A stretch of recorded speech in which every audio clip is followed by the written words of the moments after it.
Welcome to That Anita Live, the talk show dedicated to providing emotional healing to help you create a happier life. This week, we're discussing leadership. My guest today is Victor Angry. He develops leaders by using the very skills that propelled him into achieving his leadership goals and providing organizational leadership training. His training focuses on group improvements through team development. His emphasis is on transitioning veterans into the civilian workforce by providing workshops for members who face the often challenging shift from the military culture to civilian life, as well as civilian organizations that are challenged with understanding. Why do we need to understand military culture to properly assist veterans in this transition? What do we as the civilians need to understand when y'all coming into our environment?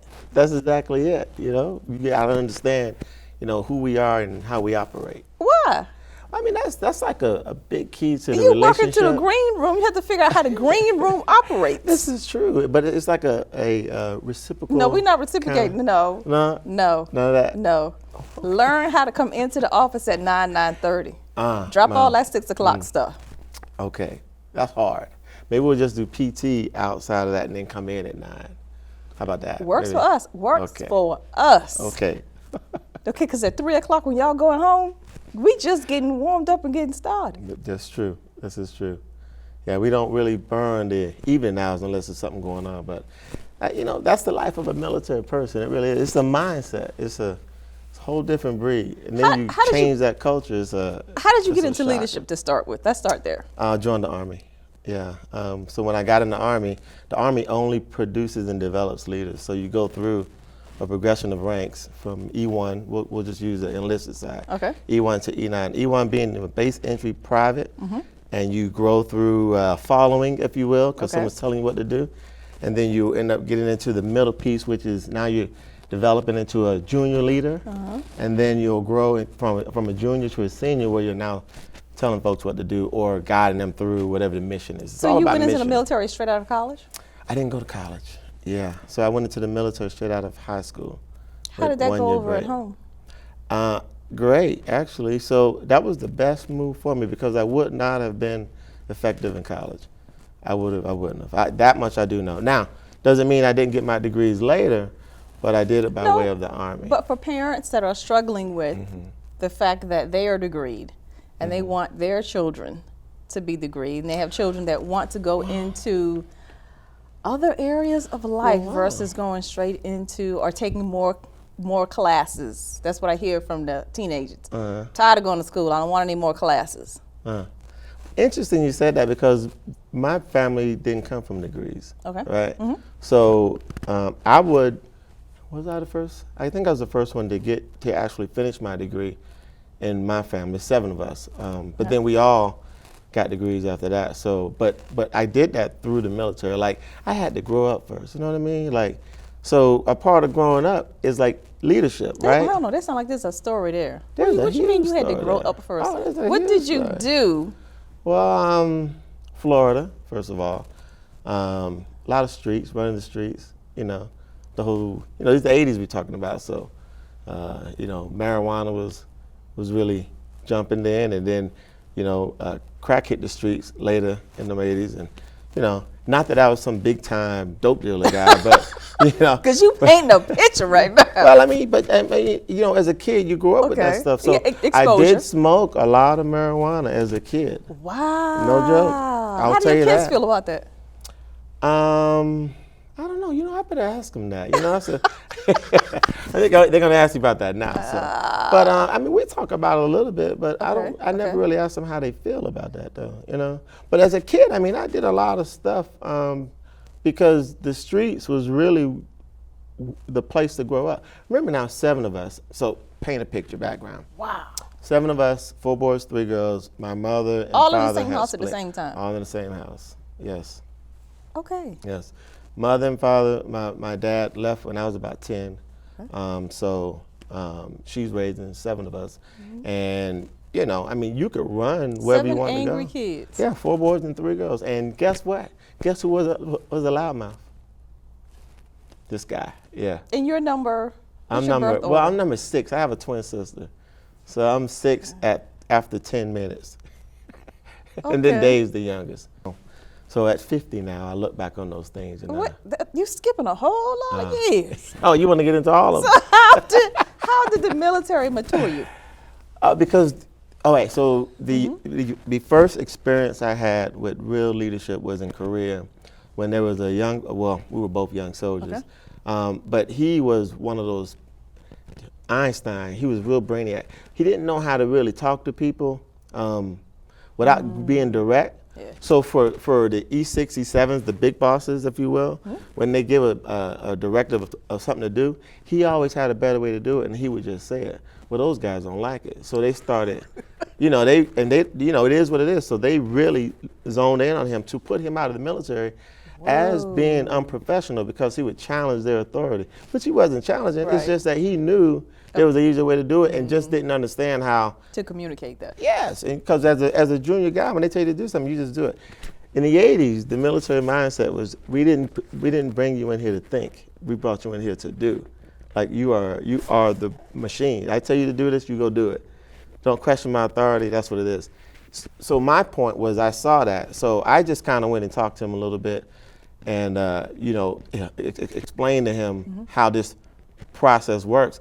And then he actually got better. So you could see that he wouldn't question the authority, and he would kind of bite his lip, bite his tongue to hold back on saying what he thought was right. Okay. And then really just go off and do it the way he knows best to do it and get it done. Okay. Right? And then they're happy with results. But all that is when you give somebody a directive, you allow them to do it. You don't micromanage, right? So I saw that and thought, man, I'm pretty good at this. So that was my first experience with leadership, and saying, that really worked, because he did his thing his way. He didn't question their authority, and they were happy with the results. That's leadership. So what was your first leadership position? Korea. I was an E5. I was in charge of operations company, flight ops company. So, and I had what we call Katusas, Koreans augmented into the United States Army. Okay. So I had a mix of soldiers. As an E5, I had a mix of soldiers that I was in charge of, I was responsible for. And that was a really good feeling at the end of it, because we had this major inspection to do. And at the end of the inspection, when we got the A rating that we were looking for in the military, they gave out all these awards, right? But my name wasn't called, right? So this is when I knew my moment of leadership was true, because all the soldiers up under me that was with me, they were all upset about that. And all saying, Sergeant Nagel, you should have gotten an award. And I'm like, hey, it's okay, because I feel good now, because you guys recognize that behind the scenes, I had a major part in making this happen for us to be this good. Okay. So I just felt good at that part. So, but in my mind, I'm still thinking now, wait a minute now, you did forget me, right? I'm still thinking that, but I'm just holding my bearing, and I'm just realizing that this is what leaders do. Leaders we don't lose it. We just make sure it gets done, and the troops, they support you, and they recognize how good you are at what you do, and then the magic happens, and then it's real leadership, Then you move up, and you become, a E9 and Sergeant Major and all that good stuff, which is the big boy. When you become the big guy, it's a good feeling. Okay, so what was that like? I assume you got there. I got there, yeah. I did. Okay, so what was that like when you got there? Oh, man. Did it go to your head? Oh, yeah, it does. It goes to your head. But then I got that wife.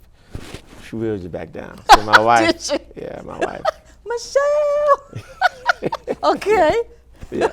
Yeah, she bring you back down, and then that's good, because it goes to your head, because so many people are on you, around you, and it's a lot going on, and it's more now than just leading the 5 I had. I mean, I was the spotlight guy for 368,000 troops as a command sergeant major for the entire Army National Guard. So I am the visible guy who now. I don't set the standards. I am the standard. You know what I mean? Okay. So that's a challenge in itself. So what is the toughest issue you've ever had to deal with as a leader? Combat patch.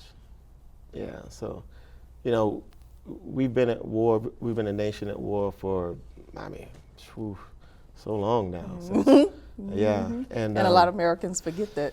Yes, they do. And the biggest issue I've always had is that, we got to a point where we would start looking at each other for what was on your uniform. And there's this thing called the right shoulder patch, which is your combat patch. And so when you're walking around and you don't have that patch, people tend to, well, he hasn't deployed, he hasn't been to combat, he hasn't done this. And you got to understand, being in the service, in the military, in any branch, not everyone is going to get that patch. Not everyone is called to go do that role, because not every function of the military is needed in a wartime environment. Okay. So there's going to be those who just will not wear that patch. And you will find yourself explaining to people why you don't have that patch. It became I don't have the patch. So I don't have a combat patch. So a young soldier came to me one day, he says, so I don't mean to, kind of ask this question, but could I ask a question? I was like, yeah, sure, go ahead, because I welcome questions. He says, how did you become the command sergeant major and you don't have a combat patch? Well, you don't need a combat patch to be a command sergeant major. But your answer to him was? You don't need a combat patch to be a command sergeant major. Okay. I mean, you don't. You just need to know what leadership is. You need to, do those tough assignments, go through those roles, go through those positions, be seen, because someone has to see you and recognize the leadership that you have. And when they see you, you get called in the game. I called it that luck and time. It's in my book there, but we'll get to that, yeah. So what is the key to transitioning veterans into civilian culture? Oh, wow, that's a good one. It's a lot. It's really open communication. Here's what happened when I first came out of the military. People wanted to hear my stories. We tell the war stories. Y'all do, yeah. Yeah, but people wanted to hear my stories, and I needed to tell my stories, because there's a lot of stories we got to tell. So when you get into an office and people, you conversate to hear that stuff, it helps get it off your chest, right? And it helps people understand who you are and maybe why you think that way. Because remember now, a veteran has a lot of thinking going on up here from a lot of things that may have happened. Those that have been in combat and those who have just been to the field and have dealt with a lot in the field, because in the field is just like combat when you're training, because there's a lot going on. So all of that stuff in your head and staying up night and doing night jump moves and just all this stuff going on. When you come into a civilian job and it's just a desk job, like cubicles, and it's people and everybody's having a good time talking, that's different. That's a really whole different ball game. And oftentimes it's something that takes more than a year to break.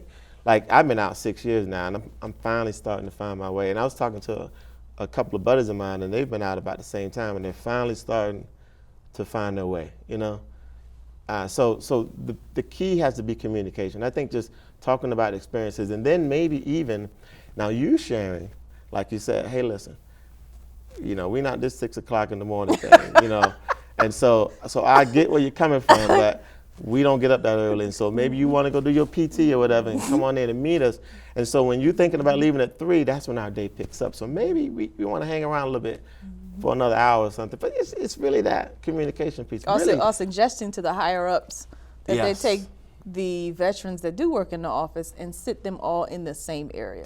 Well, no, you don't want to separate. Well, what they do doesn't have anything to do with that, Anita. Well, trust me. They have things in common that we will never imagine. If you take those 4 people and sit them in those cubes in that corner, I guarantee you they will love each other. You won't have to worry about. But you don't want to do that. You want to integrate them into, this new life.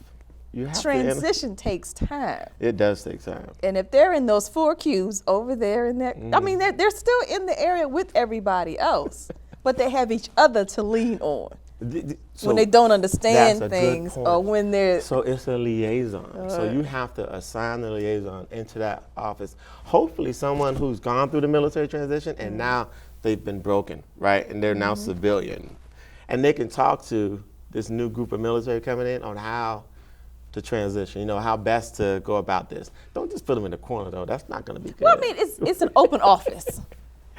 In the windows, in the corner office, we in the do view. like windows. We like windows. We like views. Yeah, we don't like. Yes, they do. And we'll be right back to talk about his 7 pillars of leadership and more on transitioning veterans into the civilian work environment. What if I told you that you could stop the negative tape from playing inside your head? What if, with 7 simple steps, you could leave the pain of the past behind and live every day as your true, authentic self? It is possible, and you can do it. The ebook, 7 Simple Steps to Beat Emotional Baggage, How to Become Whole, Healed, Healthy, and Happy, shares how to resolve emotional baggage and feel free to live true to your own personality, spirit, and character. Transform negative thinking into positive thinking and become equipped to boldly face your past and resolve emotional pain.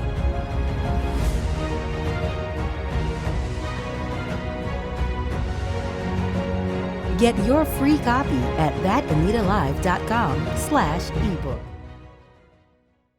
And we are back with Victor Angry. Yes, that is actually his last name. Yeah. And he is proud that that is his last name. And we were discussing migrating, integrating, transitioning veterans into the civilian work environment. Yes. What should the veteran keep in mind when they're going into the civilian work environment? Honestly, forget what you know in the military, really. I mean, it's not forget what you know, put it on the shelf, be proud of it, but this is like a new book. It's not even chapter 2 of a book, it's a new book. When you make that transition, you're closing a book and you're writing a new one. So you have to separate yourself from that, which is very hard to do. So what are some of the things that they can do or remember? Some exercises or tips or techniques that they can use? Okay, the very first tip is sleep in late. If you could take a week and maybe go on vacation and do those things to have fun. You know, I know guys, they get out. When I say guys, I preface that as guys, ladies and men. But they get out the military and they're going to work that Monday. They're going back into another job that Monday. Most of the time it's back into a government contract position where they're still labeled by the last rank, colonel, sergeant major. You know, they still go in that office with that title. But if you could just take a break, like go on vacation, like really lose yourself, grow a beard, you know, and sleep in late. So on Friday, you're colonel or sergeant major, and on Monday, you're Jerry. Right, you should be. But most people go back Monday as colonel or sergeant major. So do they get offended when we don't use those titles?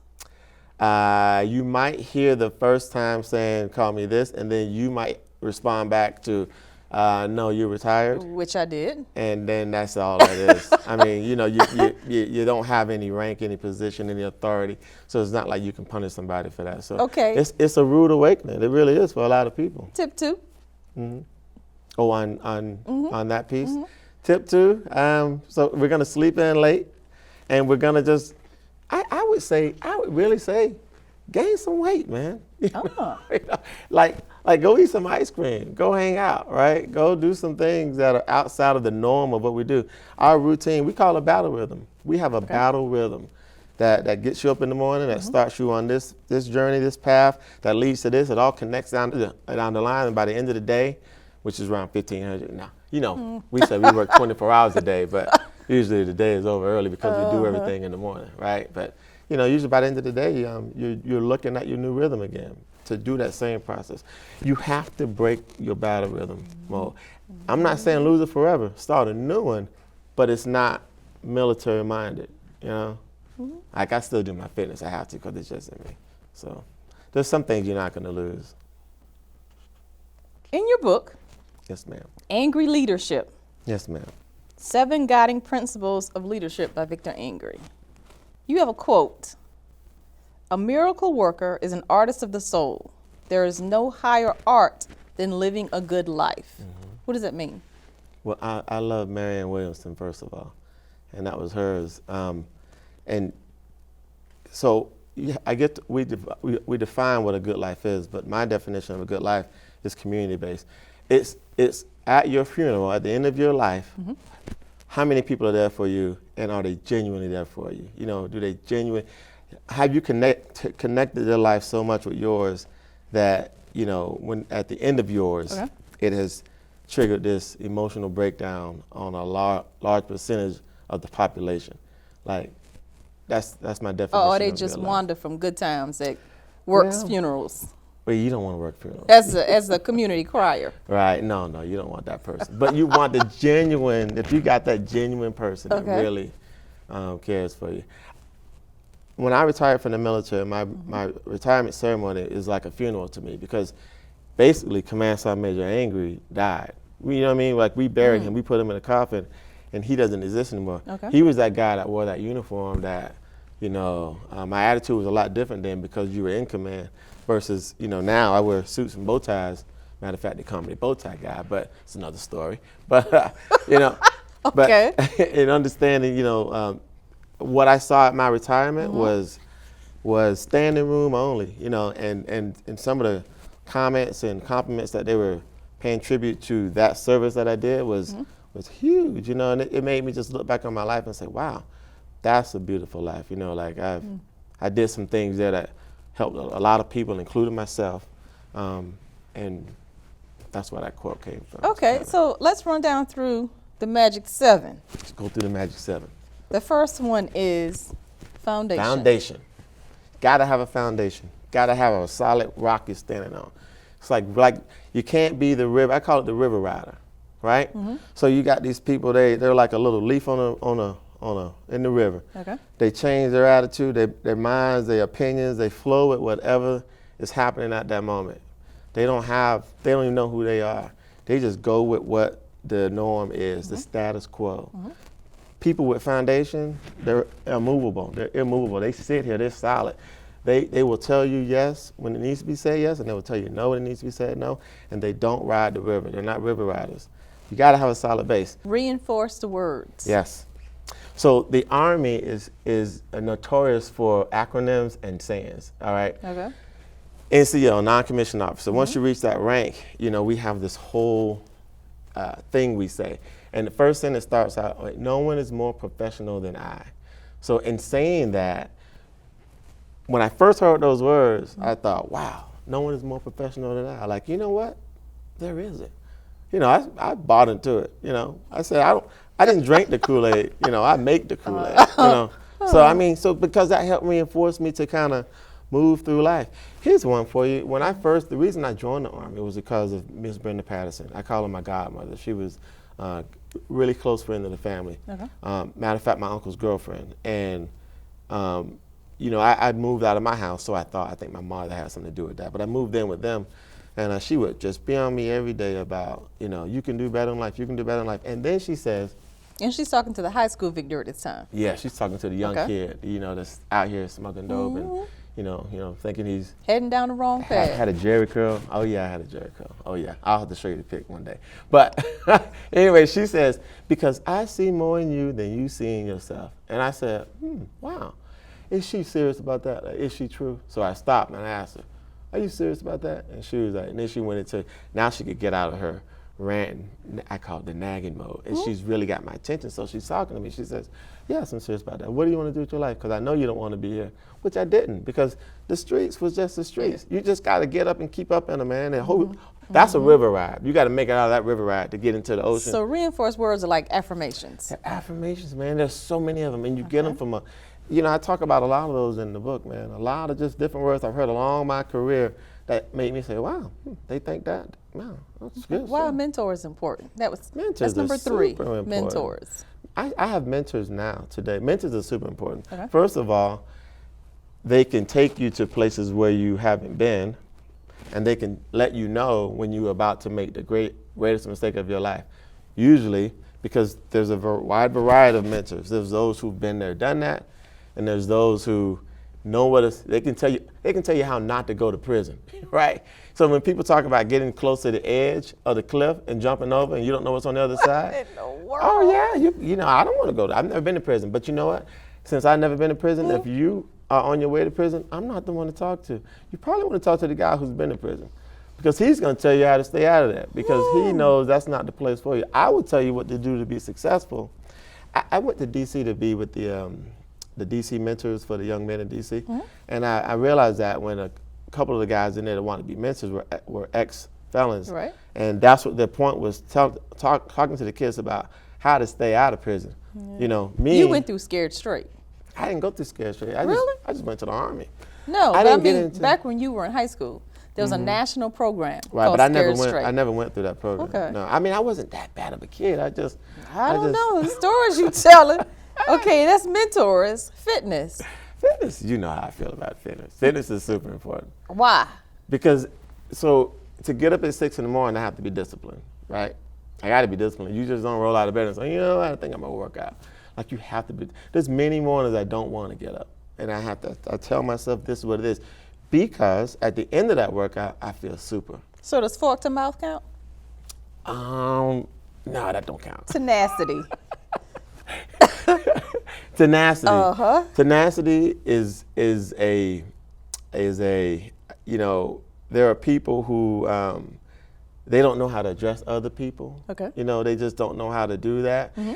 In the military, you can hide behind your rank. I tell them that all the time. You can hide behind your rank. Your rank can really give you the tenacity you need, and it really does for a lot of people to go out and do the things that we do in the military. If you can take that rank and just kind of remove that and let it be you, and you deal with these situations head on, I think that would definitely help you out. So tenacity is huge for me because it's your vocal point. Preparation. Yes. So remember I told you about how I was the command sergeant major for the Army National Guard? Mm-hmm. How did I get there? I ask myself this question all the time now that I'm out. And I was preparing for that my whole career. I didn't know it. I parallel that to kids who say they're going to college, but they're in their senior year of high school, you know? And I say, what are you gonna do now? I'm going to college.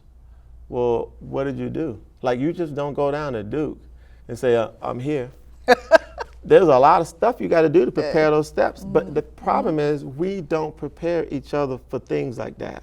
You know, now I was lucky in getting prepared to be that guy because I just hit all the right marks. But here's what I think it was the mentors. They all set me up to do things. But I was still, you know, not really sure of what I'm doing. But all of what I did prepared me for the ultimate position I had, which was the top of the pole, if you will, the totem pole for military.